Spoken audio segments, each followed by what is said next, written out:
Sada moram ići. Sada isprati posljednjeg hrvatskog kralja i njegovu imovnu ženu i jedinu lijeku.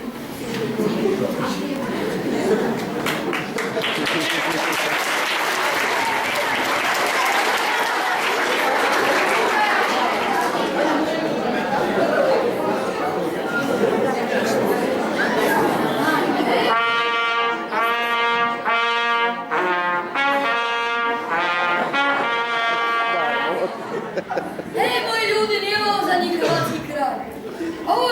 Ovo je Stjepan III.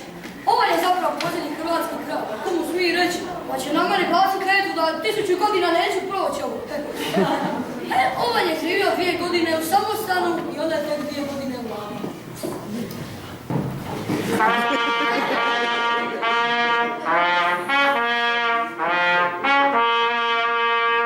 Ma znaš što kako? Sad mi je žao što nemaš cijelu godinu za odgovarati. Čekaj, to znači da sam prošao. Evo neka ti publika kaže.